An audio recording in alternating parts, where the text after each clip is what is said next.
There's a motion at the desk. The clerk will report the motion. Pursuant to Article 4, Section 19 of the Constitution of the State of Minnesota, NISCA moves that the rule therein be suspended and an urgency be declared, and that the rules of the House be so far suspended so that House File Number 3 be given its second and third readings and be placed upon its final passage. I recognize Representative Niska to explain the motion.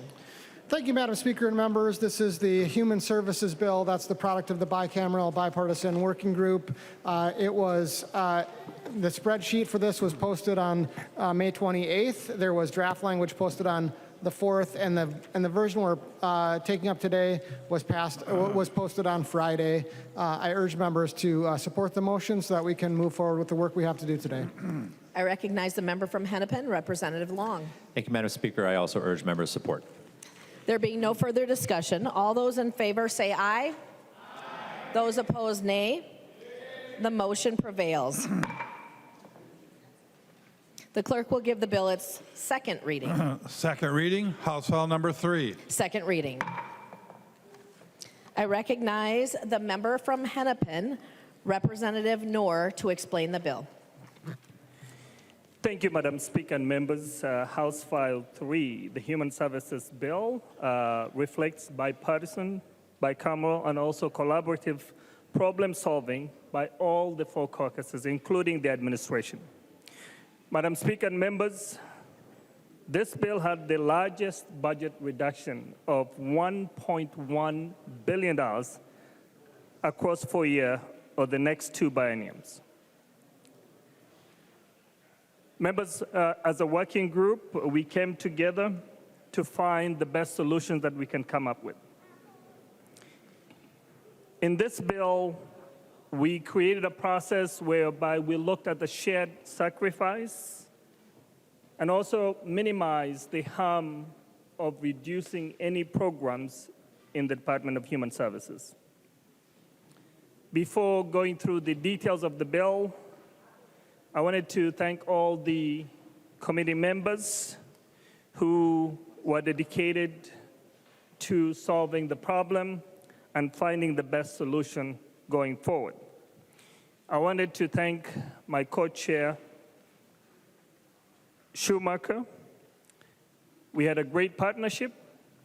Even when we disagreed, we were able to find a path moving forward.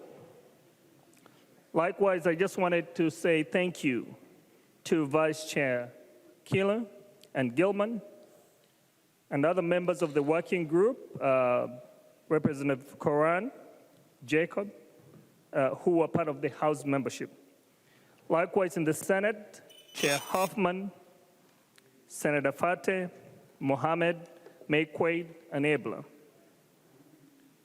Members, there's nothing we can do without the support of the partisan and non-partisan individuals.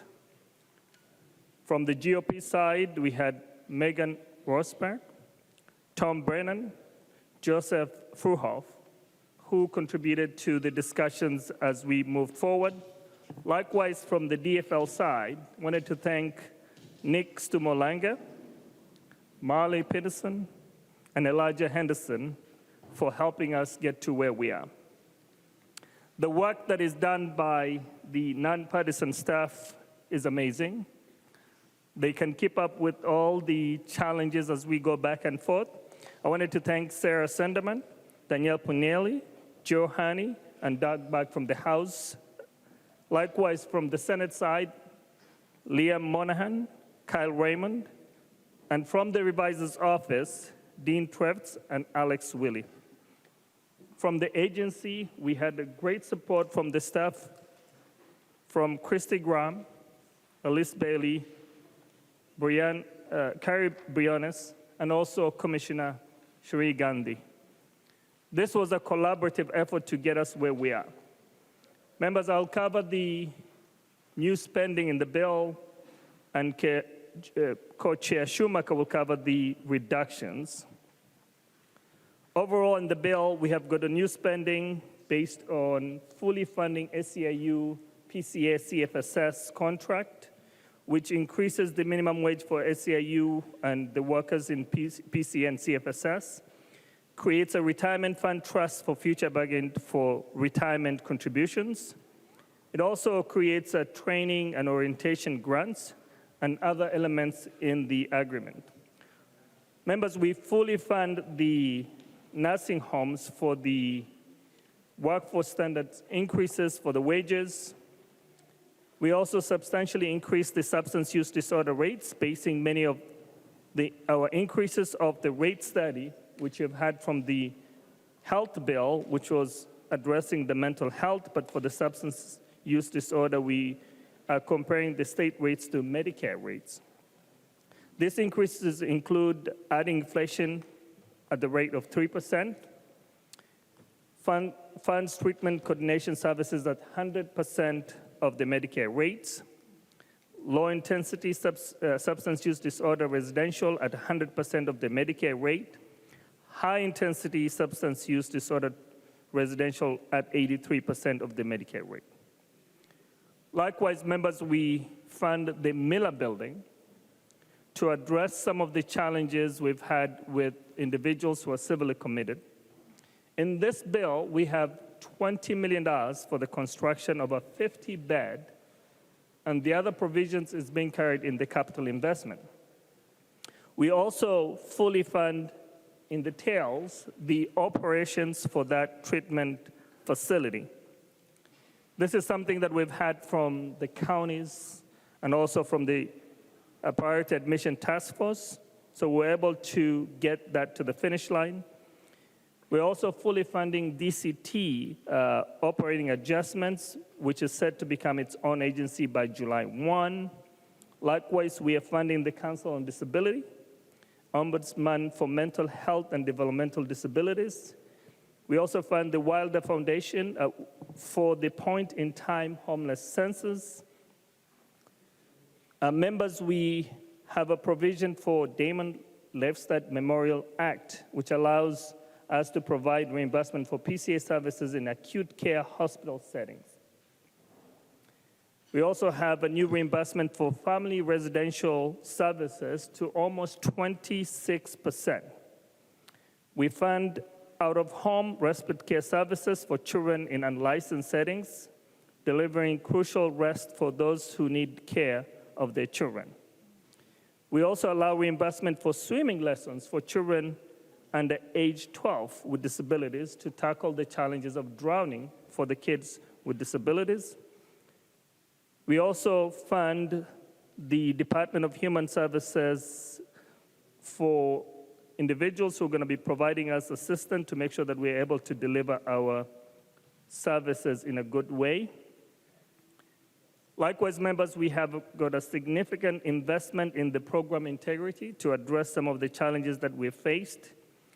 We're creating a certification process for state-based centralized list for recovery residences, formerly known as sober homes, and we're bringing the housing support component to the state from the counties. We're also reworking the billing for substance use disorder to align with the federal process that maintains changing to 15 minutes unit. We established program integrity surcharge for all DHS providers. We use the savings to address steps for success, implementation of early and often training program, allow the commissioner to review all change of ownership within 12 months. Likewise, we allowed the commissioner to have a moratorium on several programs that are unlicensed by consultation with the co-chairs and the chair in the Senate. We are also addressing some of the challenges that we've seen in housing stabilization services and recuperative care services, which also requires within the recuperative care services habitability inspection to make sure that the setting meets the needs of the individuals. We're instituting a program integrity provisions in the EIDBI services requiring a new provisional licensure pending a permanent license in the future. We define the requirements and the EIDBI settings to make sure that the kids who are in those settings get the care that they need. Members, we had several provisions that address the needs of vulnerable individuals in our state. And in general, I think we made a big progress coming from where we started in the House. Madam Speaker and members, that covers some of the provisions that I was going to address, and I'll ask my colleague, Co-Chair Schumacher, to address the reductions. I recognize the member from Rock, Representative Schumacher.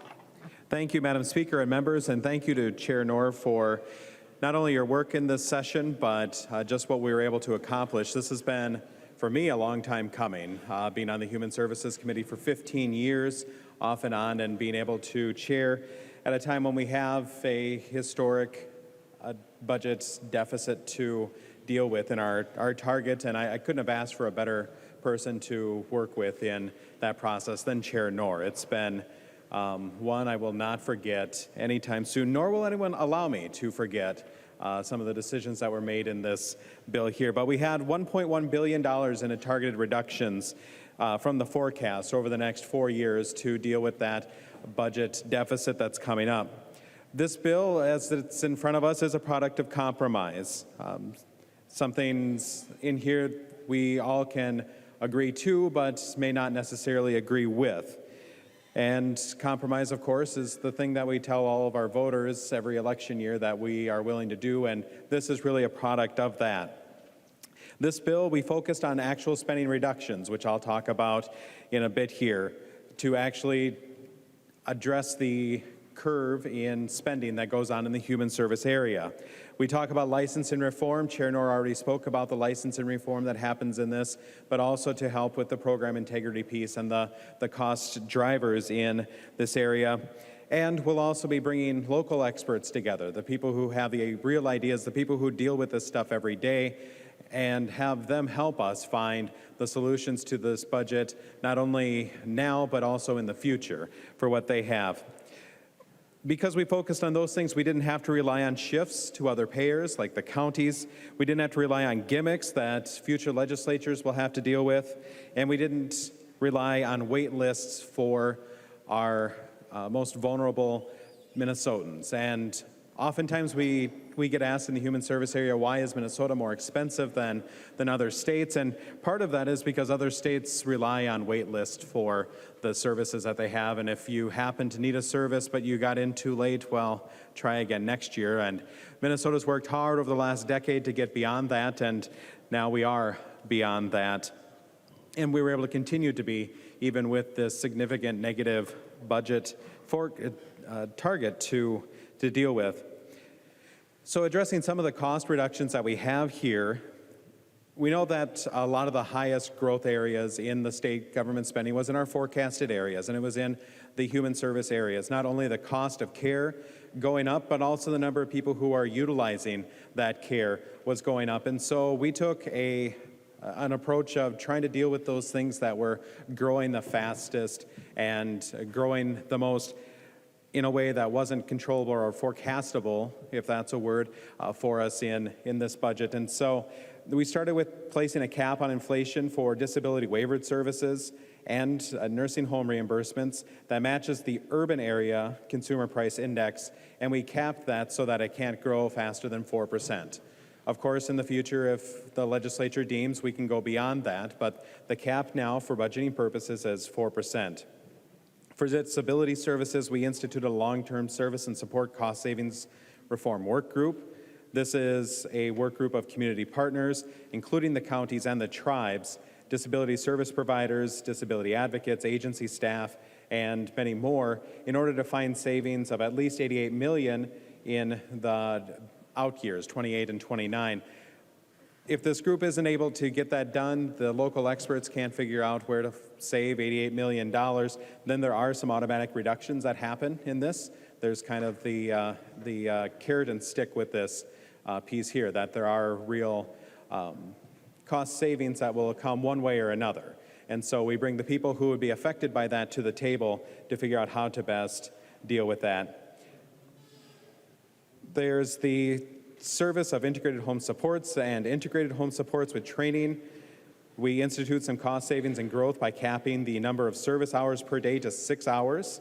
Currently, there is no limit to that, while ensuring that providers know that they can utilize the same provider for both services. We institute a new night supervision, a sleep reimbursement rate that is lower than the active supervision rate. We seek to address the huge increases in rate exceptions in DWRS, which for most people, we only understood that in this chamber as the county shift portion of things. And so we addressed that because it's an issue. We expected 4% of people on DWRS to be utilizing this. It turns out to be 25% of people utilizing this. And so we now require documentation in this bill for those rate exception requests because so many of those were for wage increases. We want to make sure that the money that's being spent in this area is actually going to wage increases. And so we require documentation for that. And we do reduce the kind of things that qualify for rate exceptions, including the transportation time, the documentation for higher behavioral needs, and the positive support pieces. We include another contingent reduction in the county costs for min choices that encourages the counties to evaluate how they can save money more creatively for more of these crucial assessments. There are reforms to the eligibility for the Behavioral Health Fund for substance use disorder services, moving that from 1 year to 60 days. And the idea with that is we hope to get people into the Minnesota Care program with that. And so they're going to be more in the forecasted piece with that, and we'll be able to get a federal match for the dollars that are being spent in that area. A very smart move on our part, I think, to do that. Finally, the piece that was probably hardest for me to have to deal with were the reductions to our nursing home rates that we have in the state. We held firm for a long time that there wasn't going to be any votes for reductions to nursing homes without some kind of board reform. Chair Knorr talked about the board reform that we were able to get, and so we adopted the rates with the rate cap for that moving forward. And we also made a couple of other changes to the rates with the property with the APS inflationary rate. There is a new rate that facilities can use and have access to. It's just that the APS was a little more lucrative, and so few were willing to move over. This is going to help move nursing facilities over in that, and also phasing out the nursing home layaway bed program. We're moving into a time when more and more people are going to be getting older and going to be needing those types of services. The layaway program was instituted back in the early 90s to try and incentivize getting rid of beds. We had 90,000 beds at one time in the state. Now we're down to about 20,000 beds that are being utilized in the state, and we were encouraging that. Now is a time where we're going to have to look at what we do to ramp things up again, or make sure that we have the right beds for the right capacity for the needs of the people who actually need that type of care. And so we start to phase out that program in here as well. And with that, Madam Speaker and members, I will stand for any questions. There are no amendments at the desk. The clerk will give the bill its third reading. Third reading, House File Number 3. Third reading. Further discussion to the bill. I recognize the member from Ramsey, Representative Curran. Thank you, Speaker. And I'll echo thank yous to our working group members. This was a really difficult task that we had set before us.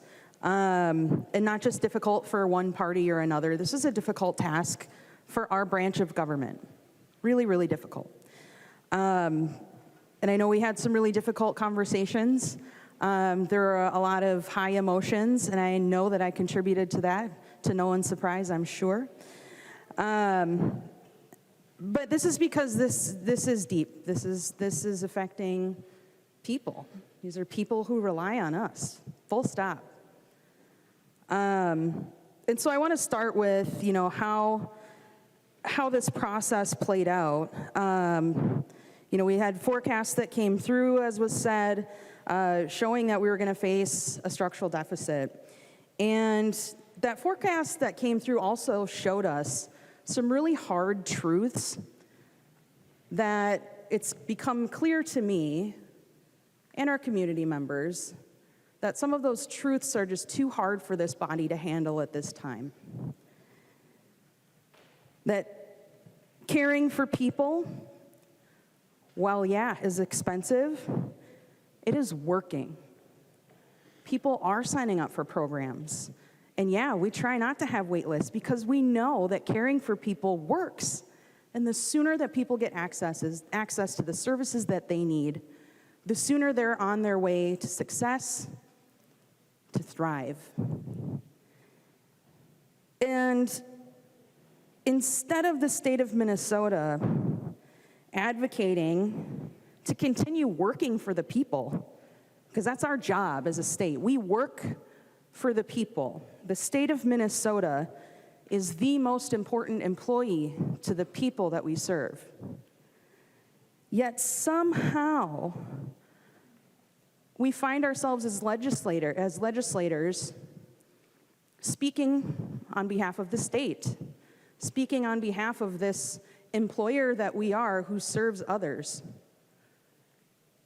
And we're saying, please give us less money. Our bills are just adding up. People need our care so much, and we have no more resources to give. So please, cut our wage. We've been making minimum wage forever, and not today's minimum wage, a minimum wage from the 70s. What employee on planet Earth would come to you and say, my bills are racking up, inflation has hit hard, I have so many people to care for, please cut my wages? This is a hard truth. So the process, even though in this chamber, it started with us having $1 billion negative target for us to just figure out. It started with a refusal to accept the hard truth. When we are begging for tax cuts, and tax cuts for corporations, for the wealthy, for people who don't need tax cuts, we can just blanket say that. We know who they are. What we would rather do is slow the growth of programs. These are people who have signed up to be on these programs because they are eligible, because they need it. So what we should not have started with is a proposal from a governor who claimed that human services programs will eat up 1 in every 8 of our dollars. Eat up? That is no way that any leader of any party should be speaking about any resident of any state. In the same way that no legislator from any party in any state should fail to see the need for resources and just step up. That is a thing that we all could have done in this chamber, is stepped up. And instead, we fought over who to harm and who to harm most. Well, we got the answer to that when we came in at 10 a.m. today, who to harm the most. But not for dollars, because if you look at dollars, this is the biggest target cut. And we ended up with this spreadsheet balancing our cut, over half of the targeted cut, nearly $500 million, squarely and solely on Minnesotans with disabilities. These are not big corporations raking in the dough. These aren't like private equity firms buying places and seeing how much they can get for property. These aren't places that are eating up affordable homes in your communities. These are people who are accessing the services that they are eligible for. And we know that it's working. We know that it's working because we see, yeah, it's expensive. It costs money to take care of people. It's not free. But somehow, we just, we got a spreadsheet and we have to figure it out. So then the question becomes, who can fight us the least? Who of those people that we're trying to strip resources from has the least resources of the least? Let's go after with people with disabilities. First of all, it's hard to get here. It's real easy to leave people out when you can't be here. And this government knows it. State governments know it, the federal government knows it. And that is why the disability community has been left behind, not just for a couple years or a couple months, forever. Forever. I have really struggled throughout this process to justify how one could vote on cuts that are so significant. And we're not talking about pushing a project off for 2 years. We're talking about taking things away from people that allow them to live our lives. Every single one of us gets up in the morning, and probably with little assistance, we're able to groom ourselves. We put on our shoes, we put on our work clothes. We're able to navigate to transportation on our own, figure out how to get to work on time, sometimes.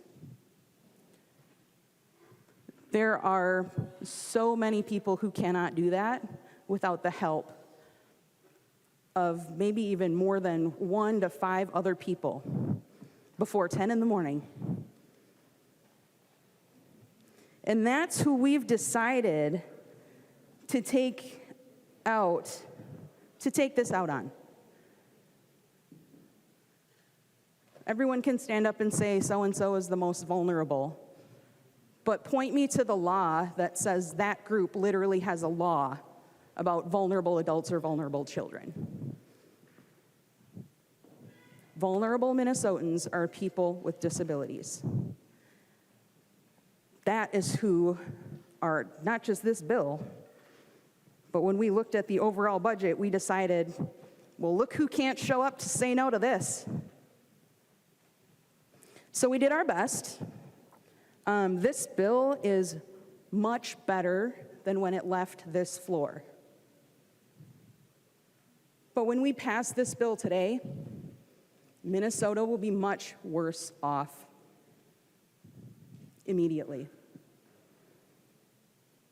So I know the assignment.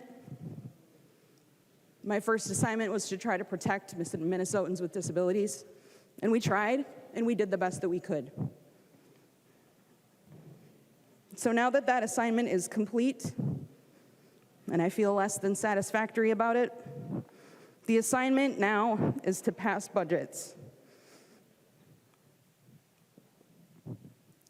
And we have to pass this today, and I'm sorry.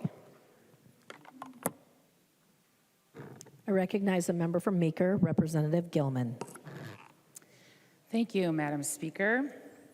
Members, I rise today in support of House File 3, our Human Services Budget Bill, and I'd like to just share a couple takeaways from our conference committee and being in a tied house.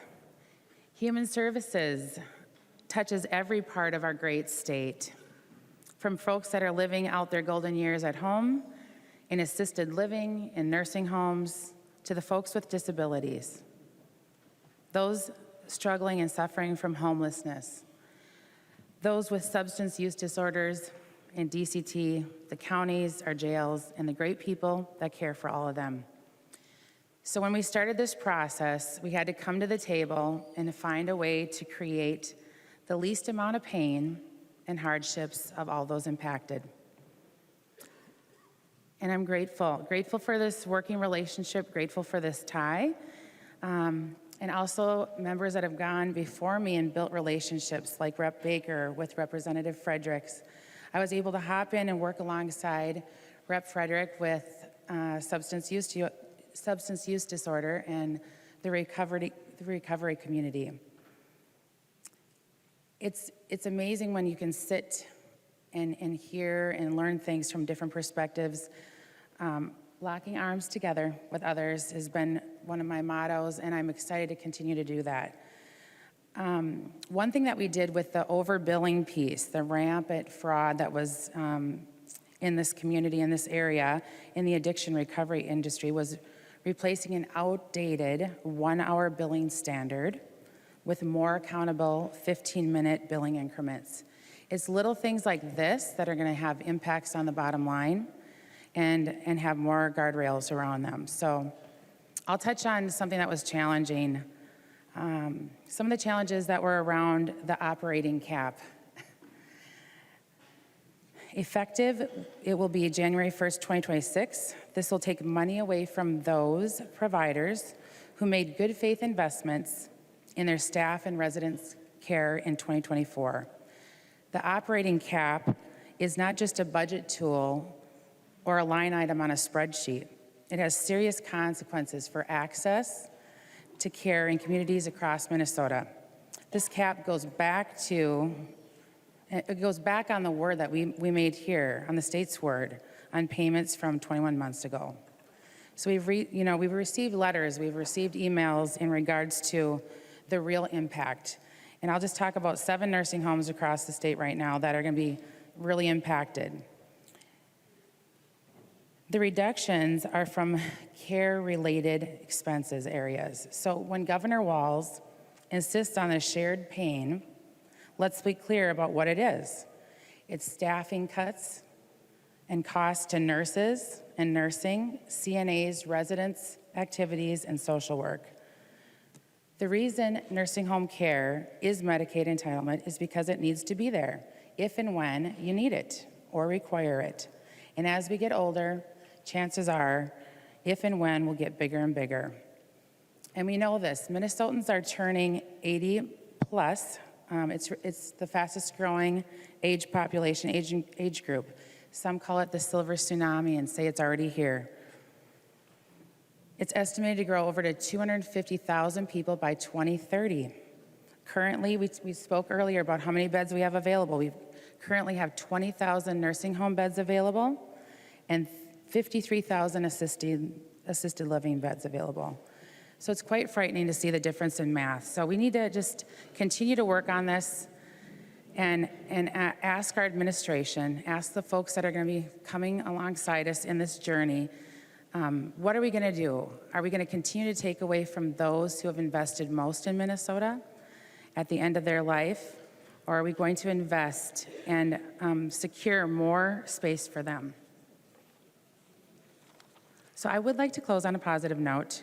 I do have gratitude and much respect for the way that our committee showed up to do the best work, to hit our targets. It was unbelievable.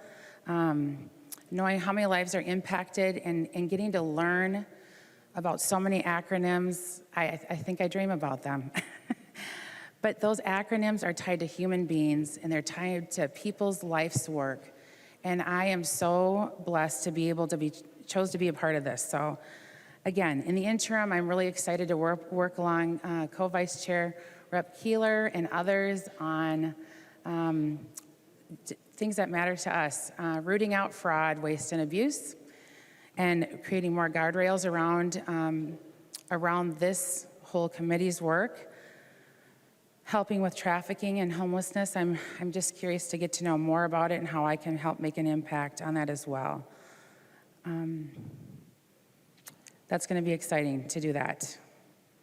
And again, so just a big shout out to our chairs, Schumacher and Knorr, Co-Vice Chair Keeler, Megan and Nick from the House, all partisan and nonpartisan staff, and all those from the Senate and our working group members. This has been hard work, but it's been something I'll remember forever.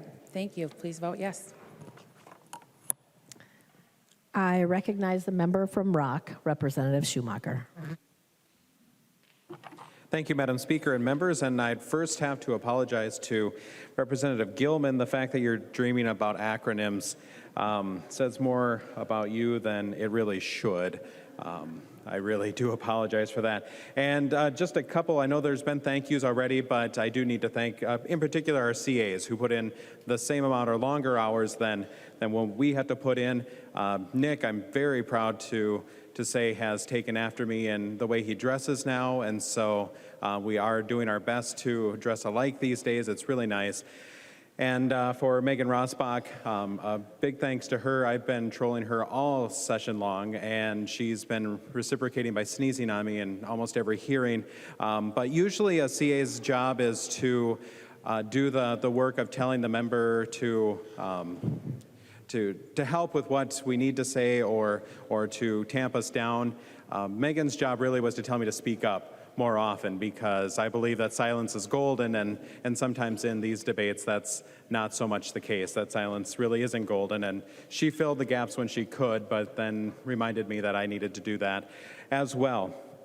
In closing with this, we heard the conversation tonight, $1.1 billion cut target here. We focused on spending reductions in program integrity in this budget, and we did this by accounting for savings and not looking at shifts in there. Just a couple of finer points on the nursing home piece that we have with that. It's a conversation that's not over with that, and the reform that we were able to get with the Workforce Standards Board, there are still questions on just what we do when we say that we're paying for things, and we'll continue that conversation throughout. And then what we do really with the aging population that we have in this state and how we address that, especially for those who need that extra level of care that can't be done at home.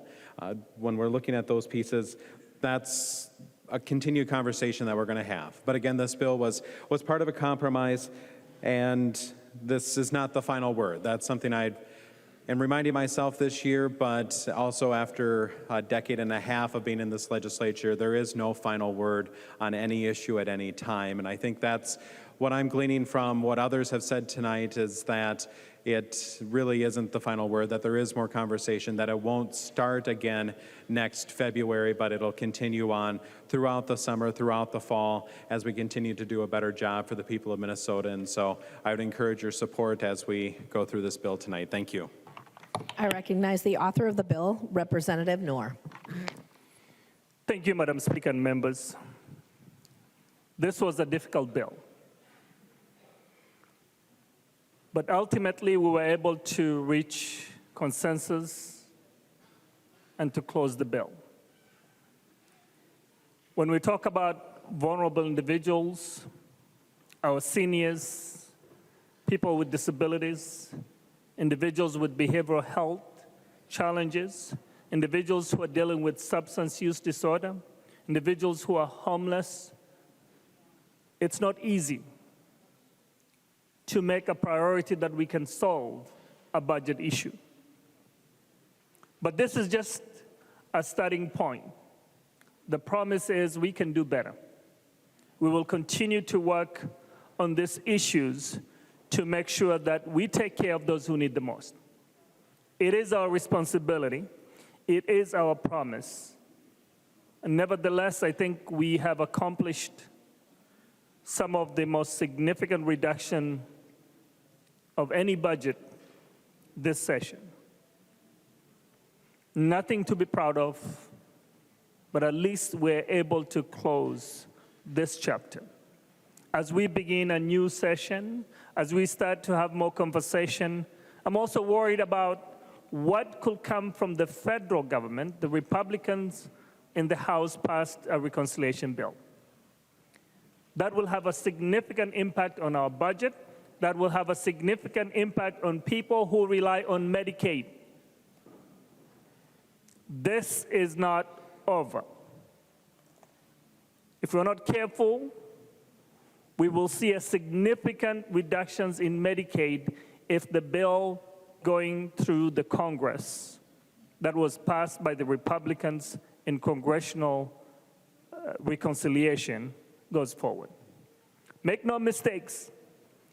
People who are relying on Medicaid in nursing homes, in group homes, individuals with disabilities, pregnant women, and so many people who really need this care will lose their coverage. So I just wanted to ask for your support for this bill as we think of the next steps to come. I ask for your support to vote green. Thank you. The clerk will take the roll.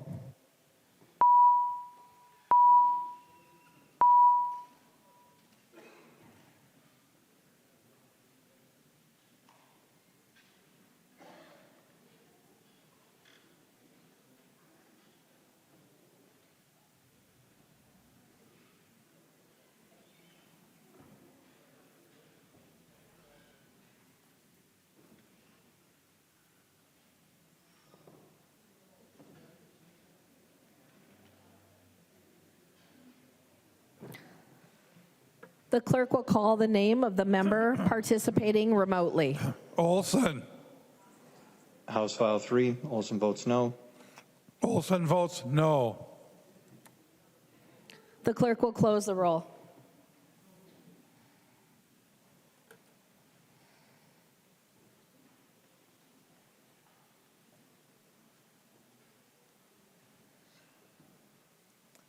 There being 96 ayes and 37 nays, the bill is passed and its title is agreed to.